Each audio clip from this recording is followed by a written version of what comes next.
Hey everyone, it's Nicole over at darngoodyarn.com, and today's the 13th of February. And you want to know something? This is my second take, and I hate to do takes, and I actually just made a whole scarf, and I didn't have my camera set up properly, so it didn't record. Just so embarrassing. But you know what? I know so many of you have been following me over on Facebook, which is facebook.com/dgyarn. You should go like us if you're not already liking us. I've been posting up pictures of these scarves I've been making out of 3 hanks of my reclaimed chiffon ribbon that I get from India, and I've been arm knitting them and turning them into these like awesome scarves. But you can totally do this. Like, I think these look pretty fabulous, and I'm not really that much of a fiber artist, so if I can do it, you guys can do it. So look, this is the one I made on my video that I thought I was recording on, and you can see, check it out. Look how fabulous that is. It's nice and poofy and great, and you can actually, if you wanted to, sew the ends together, and then you can make an infinity sort of cowl if you want something really loopy. I am, like, this is another one I made. I have been casting on 9 stitches and making these. You can do 6, you can do whatever, whatever you want, really. So look, here's this one. They're fabulous. You can do more, and then you can turn it into a wrap because they're so stretchy, and the care instructions on them are fabulous. All you do is just hand wash cold and then hang it out to dry.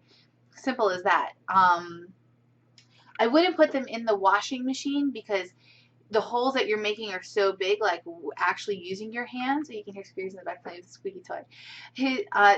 The holes that you're making with your hands are so large that they could get caught on the agitators in the washing machine, which wouldn't be a good thing.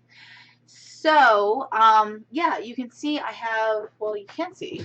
Yeah, you see my messy desk pretty much, but you can't see. I have tons right down here. I have tons of chiffon ribbon. It's all different. Every single one is a little different. So if you do wind up ordering it, get 3. Tell me which color you like, which colors you hate, and I'll put together something for you by hand, by me. Tonight I'm going to do, I'm going to show you what this looks like speed knitted. Like, I'm going to fast forward the video and you can see this. There are really great tutorial videos already online on how to do this. So just go to YouTube and go look for arm knitting. If you know how to do arm knitting, though, I'm going to just do a basic cast on and do 1 row, and I think you'll get the hang of it. It took me, once I realized what was going on, I'm like, oh yeah, that's easy. It took me like 30 seconds. The one thing, though, for all of you whiners out there like me, the one bad thing is it's kind of hard to drink and knit at the same time. So I actually took some tape that I got from wishywashy.com, and I made a really long straw, and I taped them together. So I could like put it in there if I really wanted and then drink while I'm knitting.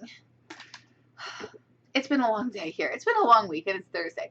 So look, these are the 3 colors I'm going to use. I'm going to do a cool fluorescent scarf, and I'm going to point the camera down a little bit so you can see even more of my mess. And what I'm going to do is I'm going to sit here. I'm going to show you guys. I'm going to put these 3 on the floor because it's kind of easier to work with. And the reason I chose 3 is it gives it just enough oomph without going overboard.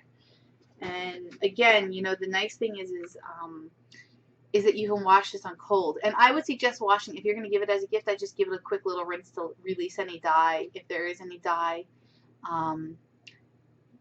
if you give it as a gift, or even if you wear it on yourself.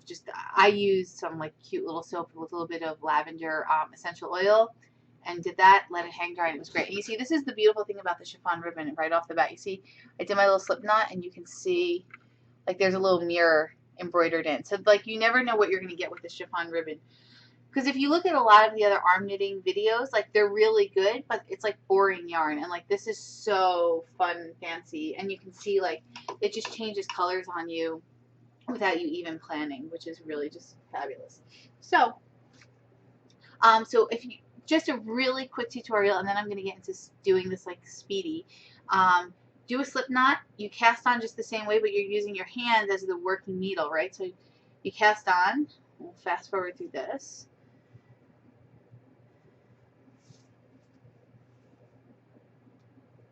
So there we go. Let's see. That's 4, 5, 6, 7. I'm going to do 8 this time. I'm going to do 8. And I like to leave the tail because what you can do is braid it and then stick a bead on it and just have it sort of dangle. I'm totally into that. You know, maybe I'll do 9. I'll do 9. I'll stick to what I usually do. Oh, I'm trying not to sneeze here. Okay, so then to cast on, to do your first row, it's kind of weird, but you take this loop and then you feed your working yarn through it, and then your hand goes this way, okay? So just think, your hand goes this way, not this way. And you'll see what I mean in a second. So you have your loop and my hand goes through it, okay? You take your working yarn and you're going to pull this loop and you're going to slide it over through this working yarn, and now you've made this loop, right? You don't want to come in this way, right? You don't want to come in so it does this. You go in this way, like this. Okay, like the Egyptian dance, okay? So you just go in that way. So here you go. You have this. You pull the loop onto the working yarn. Now you have a loop, and then you go in through the front. And you just keep doing that. And what you do is when you get to the end, I'm just going to work through this quickly here.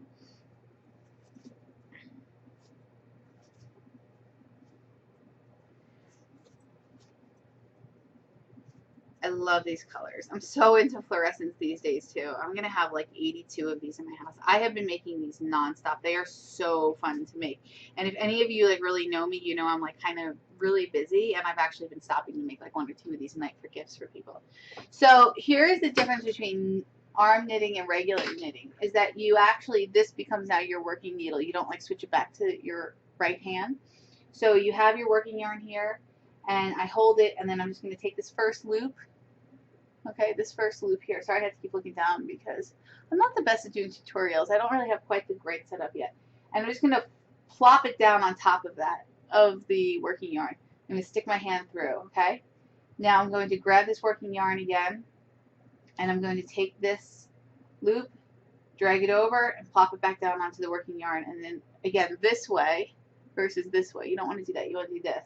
Go in through the front, okay? And then you just keep working that. So from here, what I'm going to do is I'm going to hold it up. I'm going to do a little speed knitting. I'm going to fast forward the video, and then I'll meet you back here when it's all done. All right, here we go.